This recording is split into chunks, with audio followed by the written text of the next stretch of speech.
बंगाल में होने वाली हिंसा के बाद कुछ लोग वीडियो बना बना के बहुत न्याय दिखा रहे हैं। कोई बोल रहा है बंगाल के हिंदुओं की गलती है, कोई बोल रहा है उन्हें मुसलमानों पर हमला करना चाहिए था, उन्होंने मारना चाहिए था। ये तो मंदिर में 10-15 गार्ड्स के संरक्षण में बोलना बहुत आसान है, लेकिन बंगाल में जो लोग आपने देखा वीडियो में, इतने दुबले पतले दिख रहे थे, इतने गरीब दिख रहे थे वो लोग, जिनके ऊपर हमले हो गए। इवन जो एमएलए है चंदन बावरी, एक डेली वेजिंग लेबर, उसकी पत्नी है। आप जितना बोलते हैं आपके घर में बैठ के वीडियो में बनाते हैं, और उनको ही जो जिनके ऊपर अन्याय हुआ, जो असहाय लोग थे उनको मारा गया, उनको ही आप बैठ के गाली दे रहे। आपने खुद क्या किया? आपने कितने संगठन बनाए? आप में से कितने लोग उनके हेल्प के लिए गए?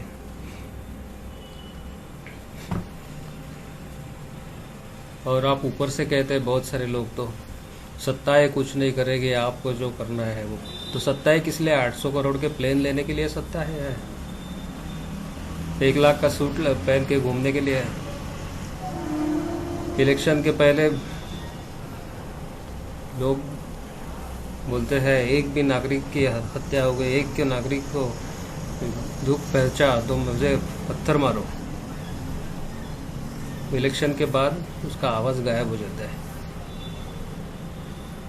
इधर उधर से रोज रोज ट्वीट करने वाले के ट्वीट गायब हो जाते हैं।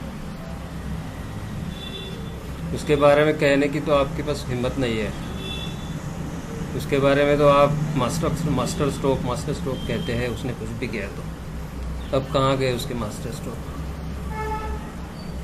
कुछ लोग तो गाँव घूम रहे हैं, उसके समर्थन में लेक्चर देते हैं, नाम लेते नहीं है उसका। बोलेंगे 2014 में ऐसा हो गया, 2014 में ये आया, उसका अवतार हो गया। कहाँ गया वो अवतार का? बंगाल में इलेक्शन के बाद वहाँ जो पैरामिलिट्री फोर्सेस 250 कंपनीज गई थी, वो सिर्फ इनका संरक्षण करने के लिए थी। और जैसे ये नेता लोग आ गए दिल्ली में तो वो वहाँ चुप हो गए। उधर अभी भी खड़ी थे। उनको अगर ये दिल्ली से ऑर्डर देते थे तो वो भी बचा सकते थे, लेकिन वो भी बचाए नहीं। और उल्टे ये लोग तथाकथित हिंदूवादी और तथाकथित खुद को चैंपियन बताने वाले ऐसे 10-15 लोग तो मैंने देखे यूट्यूब पे, वीडियो भी बना के पोस्ट कर रहे हैं, खुद को धर्म रक्षक बोलने वाले। बंगाल के लोगों ने कुछ किया नहीं। अरे वहाँ तुम्हारे घर में 15 साल का बच्चा आया तो तुम उसके सामने कुछ करते नहीं है, कर नहीं सकते। उसके लिए तुम यूट्यूब पे वीडियो बना के 50,000 लोगों को बुला लेते हो। तुम कुछ कर नहीं पाए, तुमको ही जेल में डाल दिया पुलिस ने, और तुम ज्ञान दे रहे लोगों को। शर्म आनी चाहिए। एक बच्चा आया तुम्हारे मंदिर में पानी पीने के बहाने, और तुमको ही जेल में डाल के गया वो बच्चा। और तुम उन गरीब लोगों को, उनके पास कुछ झोपड़ी में रहने वाले, उनको बस खाने के लिए, उनकी देखो उनकी बॉडी देखोगे आप तो वो देखो पता चलेगा कि उनके पास कितना गरीबी है। ऐसे लोगों घर में घुस के 200-200, 500-500 लोगों के जमाव ने घर में घुस के उनके घर जलाए, उनके ऊपर बलात्कार किया, और तुम बेशरम की तरह उन्हीं को गाली दे रहे हो। 100 करोड़ में से कितने गए वहाँ से? उनको जाना तो दूर की बात, लेकिन यहाँ से बैठ के, घर में बैठ के, मंदिर में बैठ के गाली दे रहे। बहुत ही घृणास्पद बात। कभी आपने क्या किया इतने सालों में? खुद कोई संगठन बनाया या किसी ने आपको बुलाया आप बनाने के लिए? तो आपने कभी उसका साथ दिया, कभी रिप्लाई दिया ईमेल का? कोई भी आदमी तैयार नहीं है। वो अपने ही घर में बैठ के खुद का यूट्यूब चैनल चला रहा है, उसमें और अपना बैंक का नंबर देता है और बोलता है मुझे पैसे भेजो। धंधा खोल के बैठे हुए हैं बस वो चैनल को मोनेटाइज करके।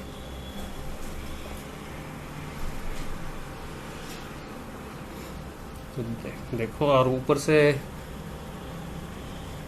फिर किसको अगर तुम लोगों ने जिस सत्ता में बैठे लोगों को खिलाफ तो आवाज़ उठाए नहीं, उन लोग को ही गाली दे रहे हैं। और किसको वोट करोगे फिर? अभी वोट किसको करोगे? किसकी सत्ता है अभी? जो अब बीजेपी की सत्ता में है वो तुमको संरक्षण देने में पूरी तरह नाकाम हो गए। चाहे दिल्ली में देखो, चाहे केरला में देखो, चाहे आप बंगाल में देखो, या मैं तो कहूँगा गुजरात में भी देखो। आप गुजरात के दंगे के बाद कितने हिंदुओं को जेल में डाला गया, कितने हिंदुओं को पुलिस फायरिंग में मारा गया, ये आपने देखा नहीं? कितनी हिंदू संगठन उसके बाद तो नष्ट कर दी गई, या उनको का प्रभाव कम किया गया, ये तो आपने देखा नहीं। और आप जिस आदमी को सर पे लेके बैठे हैं और उनको ही सब जगह वोट डाल रहे हैं, उससे कुछ भी नहीं होने वाला है, कुछ भी। मैं तो बताता हूँ, ये दूसरा कांग्रेस ही है और दूसरा मोहनदास गांधी है। तो आपको आगे आना पड़ेगा, आपको संगठन बनाना पड़ेगा, या जिसने बनाया है उसको साथ देना पड़ेगा, तो ही आप आगे चल सकेगा आपका। अगर आप बीजेपी के भरोसे बैठे, आज तक तो आप 100 साल तो 100-150 साल कांग्रेस के भरोसे पे बैठे कि गुलामगिरी में गुलामी की ब्रिटिशों के कांग्रेस के टाइम। आपने गलत लोगों का साथ दिया, आप खुद जिम्मेदार हो उसके लिए। आपने सावरकर का साथ नहीं दिया, आपने नेताजी का साथ नहीं दिया। कितने लोग नेताजी के साथ गए?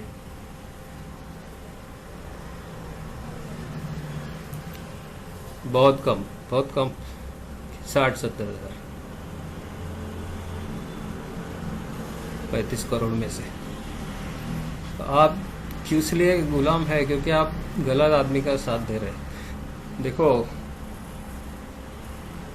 जो आक्रांता लोग थे उसको एक चांस मिला, तो एक चांस में उसने जितने भी मारने थे सबको मार डाला।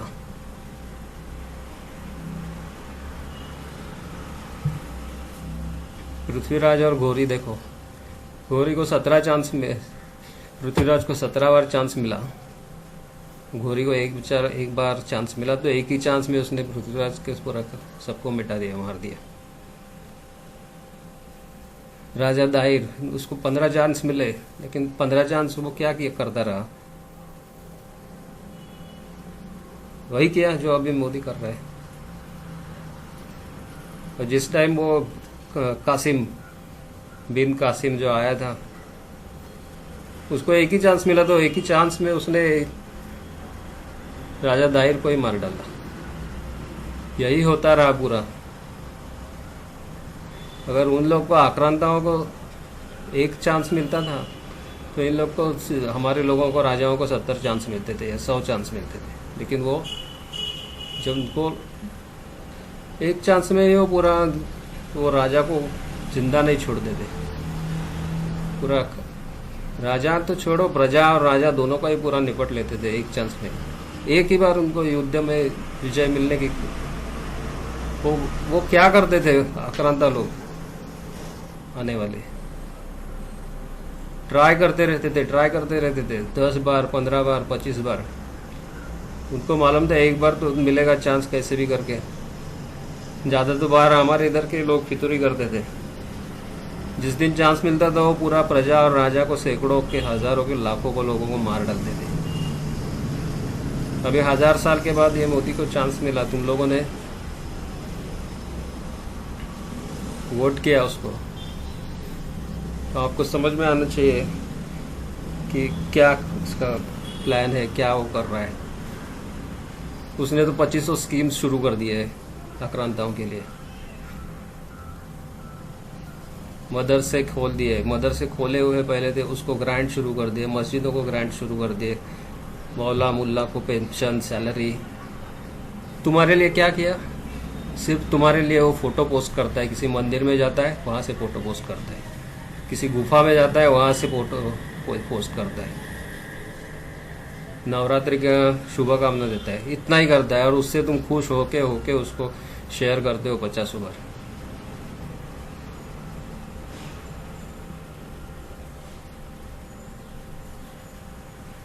जैसे बौद्ध धर्म मिट गया, कहाँ से?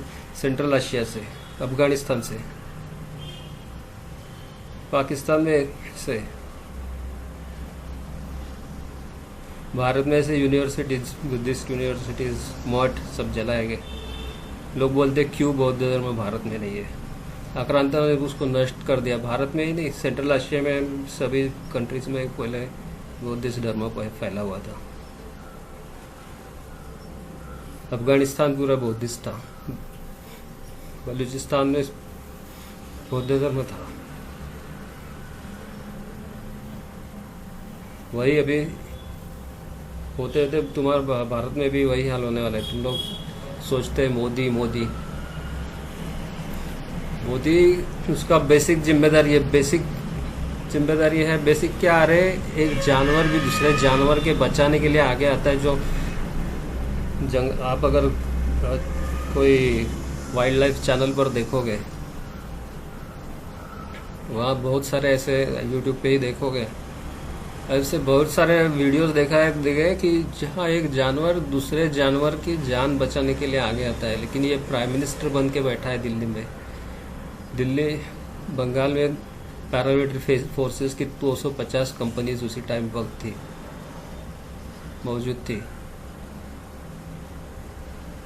और अगर ये चाहता था तो कितने घंटे हो गए, कम से कम 5 दिन, 100 घंटे हो गए, 100 घंटे से, या तो उसके पहले से 2 साल से बोलो ये सब हत्याएं का सिलसिला चल रहा है। इस आदमी ने कभी आवाज नहीं निकाला। क्यों नहीं निकाला आवाज मुंह से?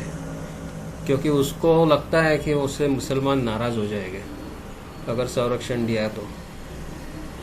वही पैरामिलिट्री फोर्सेस खुद के लिए आदमी क्यों नहीं फिर सुरक्षा निकाल देता है खुद की, अगर इतना ही विश्वास पर उसको संपादन करना है। खुद तो ऐसी इतनी से सुरक्षा में घूमता है, और जो असहाय लोग हैं उनके ऊपर इतने, वो आदमी जो है उसने फेसबुक पे वीडियो पोस्ट किया अपना कि मेरे कुत्तों को भी उसने लोगों ने मारा नहीं। इतनी भयानक वीडियोस आ रहे हैं, और ऐसे सारे कई गांव के गांव वहां जलाए गए हैं, जिनके पास वीडियो बनाने के लिए भी कुछ सहारा नहीं है उनके पास। ये तो वीडियो दिख रहा है, और जिन लोगों के पास वीडियो बनाने का कुछ साधन था, तुम्हारी जिम्मेदारी थी कि उनको तुरंत वही संरक्षण देना। ठीक है, चलो एक आदमी मोदी गलत है, लेकिन बाकी का क्या कर रहे हैं बीजेपी के कार्यकर्ता, आमदार, एमएलए, एमपीज? देखो ये ऐसे लोग हैं, उनको आप वोट डाल के गलती कर रहे हैं। कोई और नहीं है वोट डालने के लिए, इसलिए आप उनको वोट दे रहे हैं। सिर्फ आपको ऐसा लगता है कि कोई है नहीं 200-150 करोड़ लोगों में वोट डालने के लिए, और कोई नहीं तो और तुम्हारी ये जो मानसिकता है वो उनके जहन में पूरा बैठ गया है कि ये किसी को भी वोट नहीं देंगे, चाहे मर गए तो भी हम उन्हें वोट देंगे, इनके लिए कुछ करने की जरूरत नहीं, इन लोगों को मरने। तो इस तरह से कोई मरता हुआ जानवर दिख दिया तो भी लोग बचाने आते, लेकिन ये आदमी इंसानों की उसको कुछ नहीं है। और तुम कैसे उसको, जो लोगों ने, वो जाने दे, छोड़ो, तुमको जो समर्थन दे रहे थे, तुम्हारे पार्टी के लिए वोट कर रहे थे, उनको ही तुम नहीं संभाल सकते हो। तो ऐसी पार्टी रहना देश के लिए बहुत खतरनाक है। कल अब ये वॉर ही था, तुम्हारे अगेंस्ट वॉर ही था ये। तो उस टाइम तुम्हारा जो आर्मी है, पैरामिलिट्री फोर्सेस, वहाँ बंगाल में इलेक्शन के लिए मौजूद थे। तो यह आदमी को सिर्फ ऑर्डर देना था कि उनको बचाने के लिए। जो वीडियो देख के भी मुझे तो लगता है इस आदमी ने उनको बताया होगा कि तुम लोग उनको बचाओ मत, तभी तो वो बीएसएफ के कमांडर्स, पैरामिलिट्री फोर्सेस के कमांडर गवर्नमेंट को बोल रहे थे हमको आदेश दो, नहीं दिया हिसाब मेरे। तो तुम लोग अगर उसको वोट करते रहोगे कुछ नहीं होना रहा, तुम मिट जाओगे इधर से। जिस तरह बुद्धिस्ट बौद्ध धर्म मिट गया यहाँ से, भारत से, वैसे ही तुम लोग भी मिट जाओ। तो ये मत सोचो कि कोई है नहीं, हम क्या करेंगे कि दूसरा कोई वोटिंग करने के लिए नहीं है। वो कांग्रेस खराब है बीजेपी से, इसलिए हम लोग बीजेपी को वोट कर रहे हैं। ये पार्टी ए खराब है पार्टी बी से, इसलिए हम लोग पार्टी बी को वोट कर रहे हैं।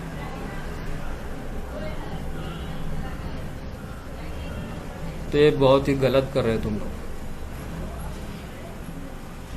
तुम 100 करोड़ लोग एक संगठन नहीं बना सकते, किसी के साथ नहीं आना चाहते। अगर तुम हमारे साथ आओ, मेरे साथ आओ।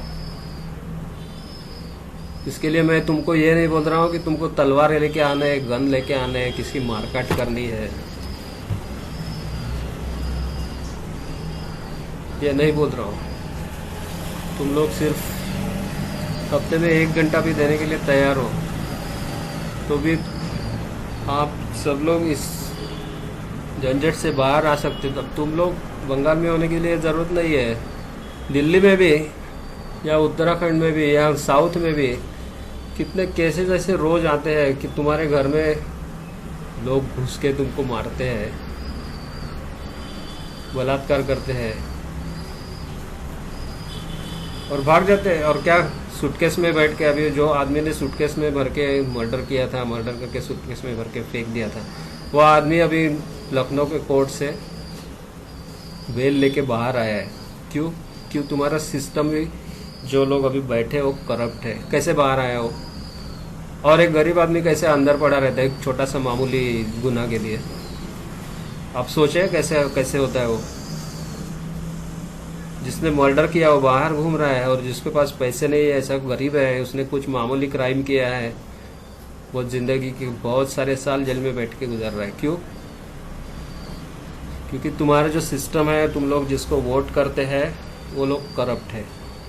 उनका एक सिस्टम रहता है, हर ऑफिसर को टारगेट दिया रहता है पैसे कलेक्ट करने का, चाहे वो कोऑपरेटिव सोसाइटी का कमिश्नर हो, पुलिस कमिश्नर हो, जकात नाके पे बैठा हुआ जो टोल कलेक्ट करने वाला हो, या किसी और भी तरह का ऑफिसर हो, हर एक को टारगेट दिया रहता है इन लोगों ने कि इतना पैसा जमा करके तुमको ऊपर भेजना है। तो फिर वो आदमी क्या करता है, ऊपर वाला ऑफिसर अपने नीचे वाला ऑफिसर्स को बोलता है इतना पैसा कलेक्ट करके लाना है। तो फिर इसका फ़ायदा उठा के क्रिमिनल्स लोग बहुत ऑर्गेनाइज रहते हैं, उन लोग को ग्रांट्स मिलते हैं गवर्नमेंट के करोड़ों रुपए मदरसा चलाने के लिए, मस्जिदों के लिए। उनको सब्सिडीज मिलते हैं, खाना मिलता है, राशन मिलता है, सब पैसा कलेक्ट करते हैं वो लोग। फॉरेन कंट्रीज से पैसा आता है उनको, वो सब डाइवर्ट करके तुम्हारे ही नेता लोग को खरीदते हैं। इसलिए वो जेल से बाहर आते हैं कुछ भी करके, और उनको डर नहीं लगता है। अगर ये बदलना है तो तुमको इलेक्शन लड़ने पड़ेंगे, इलेक्शन लड़ के तुमको करप्ट लोगों को भगाना पड़ेगा।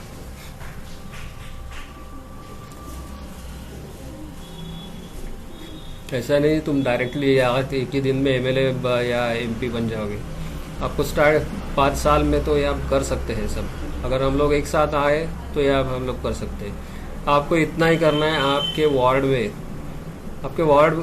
आप हर एक लोग को जानते हो, जो म्यूनसिपल वार्ड या आपका गांव रहता है, तो हर एक आदमी को आज से क्या करना है कि आपके वार्ड में अवेयरनेस फैलाना है ये कि वोट इसलिए मत करो कि कोई दूसरा पार्टी नहीं है, इसलिए पार्टी ए खराब है, इसलिए पार्टी बी को, ये मेंटालिटी निकाल दो। और बहुत सारे लोग नोटा करके लोग अपना वेस्ट करते वोट, तो वो भी आप वेस्ट मत करो। उसके लिए आप अवेयरनेस फैलाओ और इलेक्शन लड़ो इंडिपेंडेंट एज ए इंडिपेंडेंट। जब अभी हम लोग स्टार्टिंग कर रहे हैं तो हो सकता है कि हम लोग पार्टी बनाए, रजिस्टर किए, वो प्रोसेस नहीं शुरू किया है, तो आप as a independent candidate election लड़ो अंडर हमारा अलायंस। आपको आपके गांव में हो सकता है, पूरा सब गांव में नहीं पॉसिबल होगा, वहाँ कोई गुंडे हो गए, लेकिन ऐसा तो नहीं है। जहाँ जहाँ पॉसिबल है वहाँ लड़ो आप। ऐसे वार्ड में आपको इंडिपेंडेंट कैंडिडेट बन के इलेक्शन लड़ना है आपके गांव में। बाद में जहाँ पूरे विधानसभा क्षेत्र में जितने हमारे कॉरपोरेटर्स या जो नगर सेवक कहते हैं या काउंसिलर्स या जो पंचायत ग्राम पंचायत के सदस्य जितने भी चुन के आएंगे, उनमें से हम लोग एक एमएलए का कैंडिडेट चुनेंगे और सब मिलकर उसका प्रचार करेंगे और हम उस एरिया का एमएलए चुना। आने वाले 5 साल में हमारा एमएलए तय होएगा।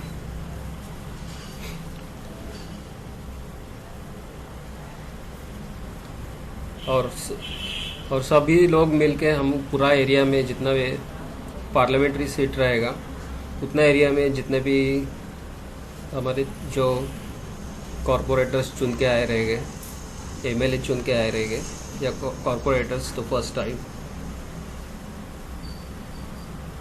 उनमें से ही हम एमपी का कैंडिडेट चुनेंगे कैंडिडेट। आप सोचोगे कि क्या ये फिर से कोई केजरीवाल बनेगा और हाईजैक कर देगा, या तो कोई मोदी बनेगा और पार्टी को ही हाईजैक किया, तो वैसा हम लोग नहीं होने देंगे।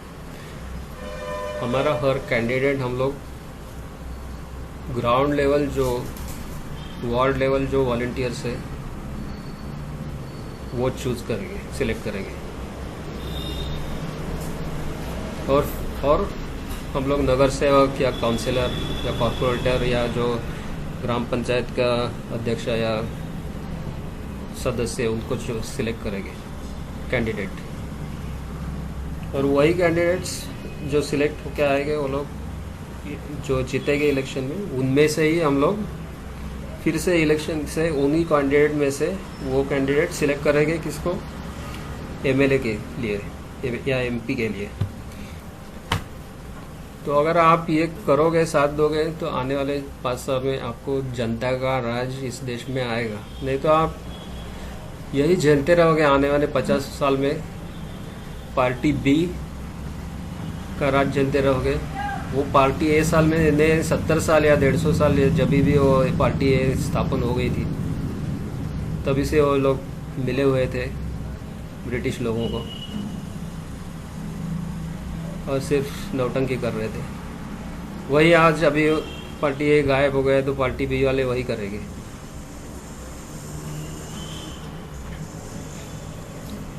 तो उसको आपको साथ वैसे ही आप हम में से कितने लोग वोट करने के लिए जाते नहीं है। एवरेज 40% लोग वोटिंग करने के लिए जाते नहीं, क्योंकि उनके पास ऑप्शन नहीं है। कोई किसको ऑप्शन दो, किसको वोट दे। जो पार्टी ए भी खराब है, पार्टी बी भी खराब है, इसलिए इलेक्शन के टाइम लोग पिकनिक चले जाते। क्यों जाते? जो छुट्टी मिलता है वो पिक्चर देखते हैं, बाहर नहीं निकलते। किस लिए?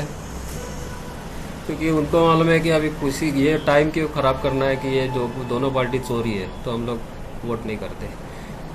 और जितने हो जाए 60% या 50% लोग जो वोट करते हैं वो सोचते हैं पार्टी ए खराब है, पार्टी बी ज़्यादा खराब है, या पार्टी ए ज़्यादा खराब है इसलिए पार्टी बी खराब है, उसको वोट करते हैं।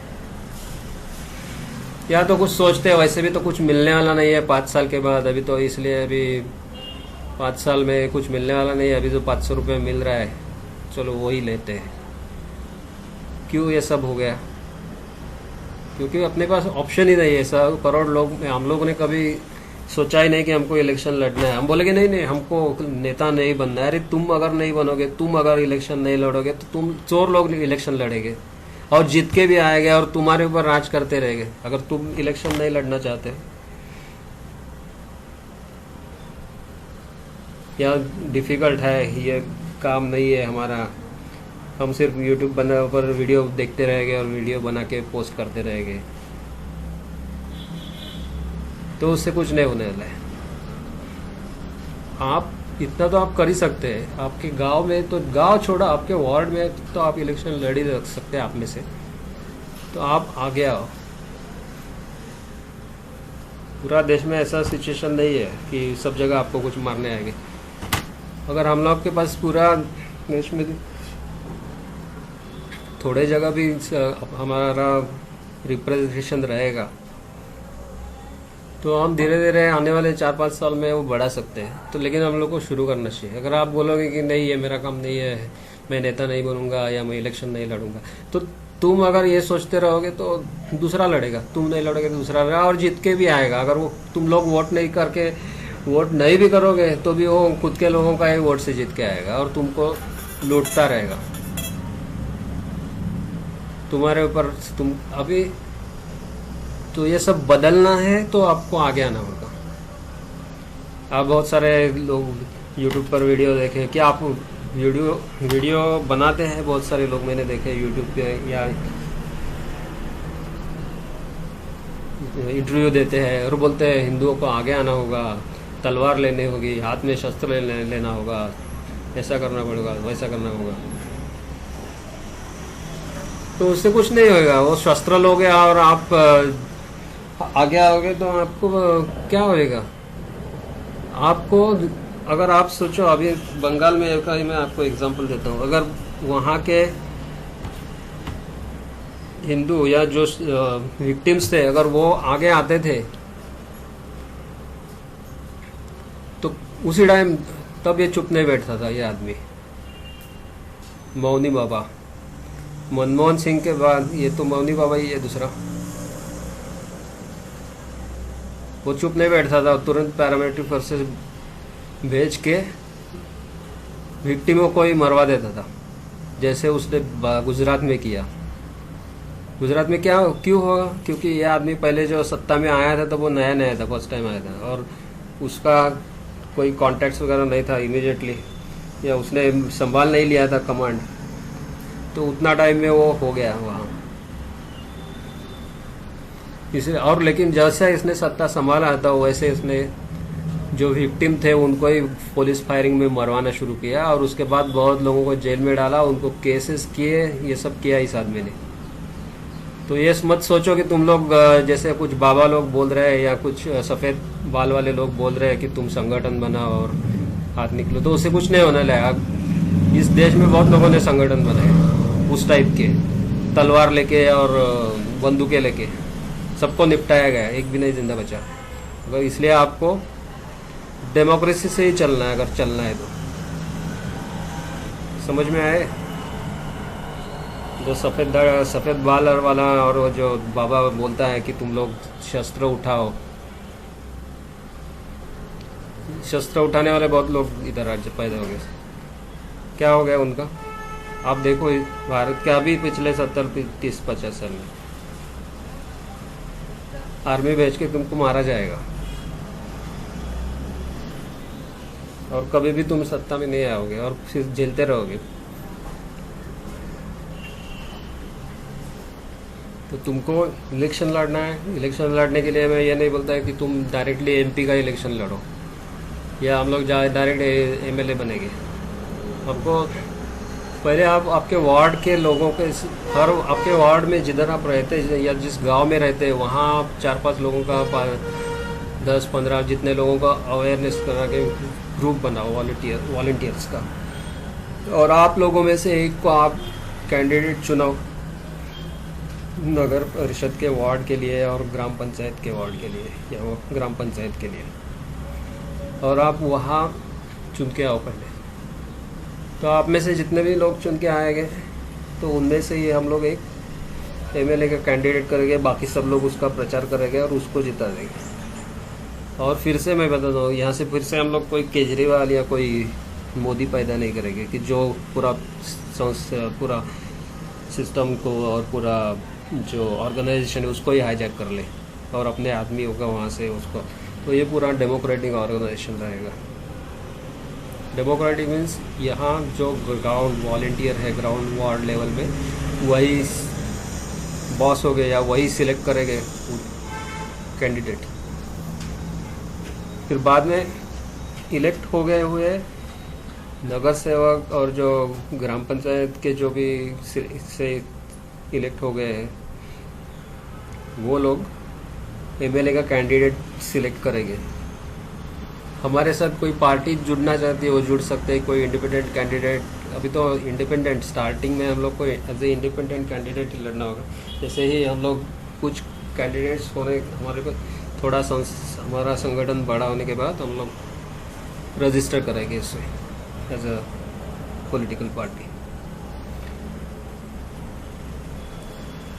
तो हमारे साथ जुड़ सकेंगे जो भी पार्टीज है। तो बोलने का मतलब यह है कि कोई आदमी को हम लोग नेता बनाएंगे नहीं, यहाँ जो चुन के ही आएगा। बाकी के जो है एमएलए का कैंडिडेट ये नगर सेवक या काउंसिलर और जो ग्राम पंचायत में जो प्रतिनिधि हमारे चुन के आएंगे वही सिलेक्ट, उसी में से ही सिलेक्ट होगा और वही लोग उसको इलेक्ट करेंगे। यहाँ कोई बॉस नहीं रहेगा। और बाद में जितने भी एमएलए रहेंगे वही मिलके उनमें से ही एक को एमपी के कैंडिडेट के लिए, उनके एरिया के एमपी को कैंडिडेट के लिए चुनेंगे। बाद में वही एमपी मिलके जो है प्राइम मिनिस्टर और एमएलए मिलके चीफ मिनिस्टर सिलेक्ट करेंगे। या कोई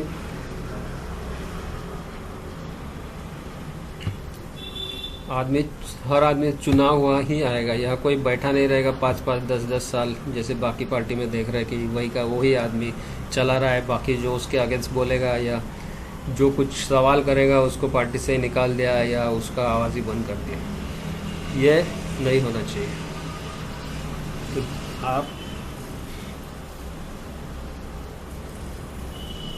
तो जो भी है आप कमेंट करो यहाँ, जितने लोग तैयार हैं, कितने लोग तैयार हैं। नहीं तो कोई दूसरा रास्ता है ही नहीं, ये तो पक्का तुम लोग दिल में ठान लो।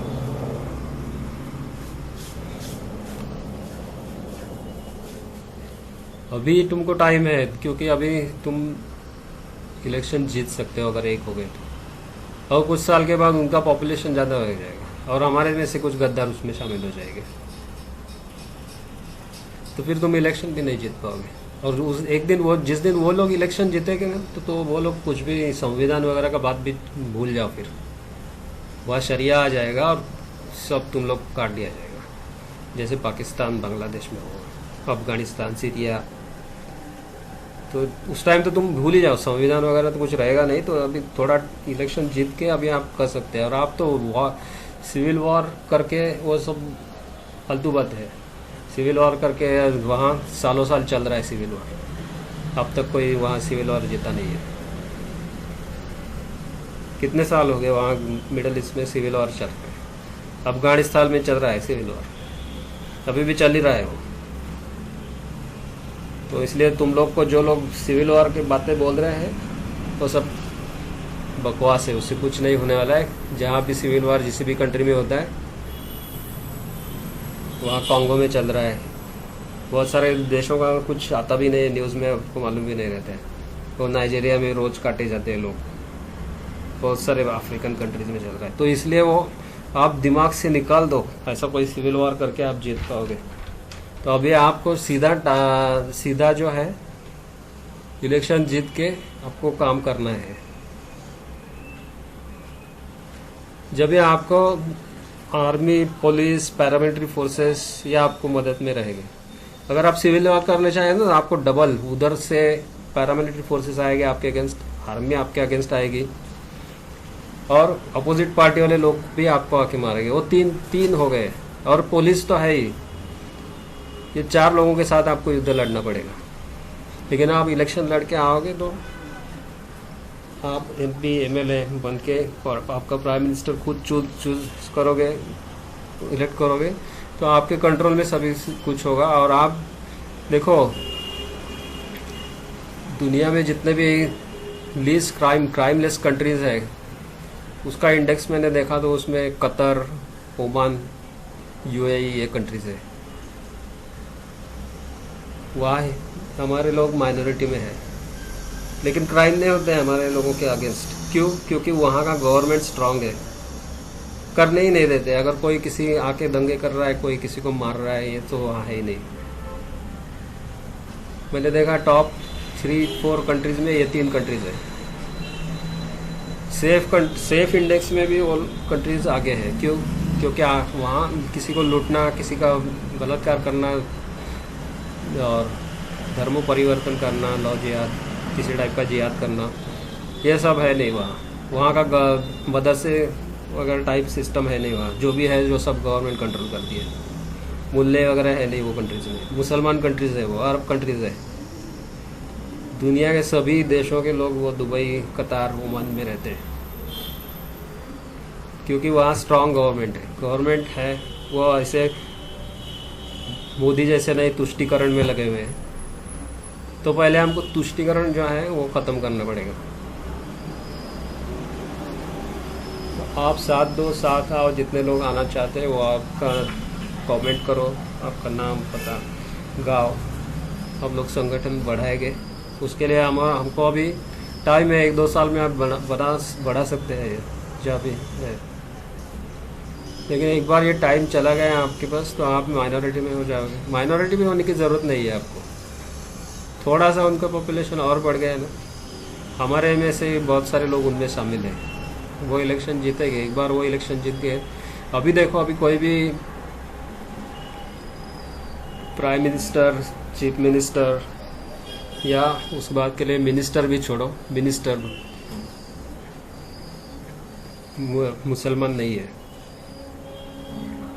फिर भी हमारे ही जो लोग हैं उनके लिए स्कीम्स चला रहे हैं मोदी जैसे लोग।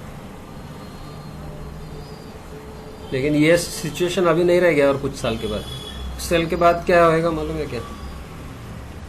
जैसे कश्मीर में कैसे वो फारिक अब्दुल्ला मुसलमान में, उस टाइम तो क्या है, तुम्हारे लिए कायदा ही नहीं रहेगा। तो जैसे पाकिस्तान जैसा लॉ रहेगा, तुमको कोई राइट्स ही नहीं रहेगा। तो इसलिए आप जागो अभी। और जो भी हमारे साथ आप जो है संस्था का प्रचार करो। आपको ज़्यादा कुछ करना नहीं है। आपको हफ्ते में 1 घंटा ही देना है। और आपके वार्ड में ही कम से कम आप करो, लोगों को अवेयर करो। अगर हम लोग पूरा देश में ये अवेयरनेस करेंगे तो हम लोग आगे बढ़ सकते हैं। और यही रास्ता है, और कोई रास्ता नहीं है। जो भी बाकी लोग बता रहे हैं वो सब उसका कोई वीडियो चलाने के लिए और वो पैसा कमाने के लिए वो सब बताते हैं। इसीलिए लो आप करो, शस्त्र रखो। तो बताने का तात्पर्य ये है कि आप सिर्फ शस्त्र रख के या डंडे रख के या गन रख के या लाइसेंस गन रख के आपका भविष्य बदलेगा नहीं। अगर गन रखना है या शस्त्र रखना है सेल्फ डिफेंस के लिए, या कोई मार्शल आर्ट सीखना है तो वो आप कर सकते हैं। लेकिन उसके साथ ही आपको इलेक्शन भी लड़ना पड़ेगा, तभी आपकी आवाज़ सुनी जाएगी संसद में या लेजिस्लेटिव असेंबली में। पहले बीजेपी थी अपोजिशन में तो वो आपके लिए बोलती थी। अभी आपके लिए कोई भी नहीं है, ना ही अपोजिशन में कोई है आपको और सत्ता में भी कोई नहीं है। तो आपको इलेक्शन लड़ने पड़ेगी। इलेक्शन लड़ना है आगे, तो मैंने पहले बताया आपको। उसके लिए कोई आपको स्टार्ट से ही एमपी या पीएम बनने की ज़रूरत नहीं है। आप स्टार्ट कर सकते हैं आपके वार्ड से, और आप कर सकते, ज़रूर कर सकते हो। आपके वार्ड में ही अवेयरनेस फैलाएं, इतना ही करना है हर एक को। वार्ड में 100 और 50,000 लोग रहते हैं, उनको ही आपको मिलना है। जब भी हफ्ते में 1 बार उनको अवेयर करना है और आपको इलेक्शन करना है। और दूसरे वार्ड में जाके दूसरे जो रह गए उनको सपोर्ट करना है। यही करना है आपको। तो मेरे ये विचार रखे मेरे। अभी आप लोगों को क्या लगता है किस तरीके से आगे बढ़े? आप सहमत है या नहीं है? या अगर नहीं है तो आप वो भी लिख सकते हैं कमेंट में कि आप किस तरीके से आगे बढ़ना चाहते हैं। क्योंकि जो लोग वीडियो बना कर पोस्ट कर रहे हैं ऐसा करो, शस्त्र रखो बोलने वाले, उनके पास कोई प्लान नहीं है, ना ही वो किस प्लान के बारे में बोलना चाहते। वो इतना ही बोलते हैं मरने के लिए तैयार रहो। तो उससे कुछ होने वाला नहीं है, सिर्फ मरने से। बस थोड़े दिन सिविल वॉर चलेगा बस, और चलता ही रहेगा, जो बाकी कंट्रीज़ में हो रहा है वही होएगा। ओके, तो उनके पास कोई प्लान नहीं है, शस्त्र रखो बस। तो सिर्फ शस्त्र से कुछ आप नहीं हासिल कर पाओगे, आपको साथ में सत्ता भी चाहिए। सत्ता नहीं तो विपक्ष में भी तो कोई तो चाहिए आपका, तो वो भी नहीं है। तो आपको शुरू करना, आप भाग नहीं सकते आपकी जिम्मेदारी से। ओके, तो आप फिर भी आपके कुछ अलग विचार है किस तरीके से आगे जाना है, तो वो आप भी वहाँ मेंशन करो कमेंट में। अगर आप आना चाहते हैं साथ तो वो भी मेंशन करो, तो हम लोग हमारा संगठन बढ़ाएंगे। ठीक है, तो आज के लिए इतना ही। अभी आपका कमेंट्स पढ़ने के बाद फिर से नेक्स्ट वीडियो अपलोड करते हैं। Thank you.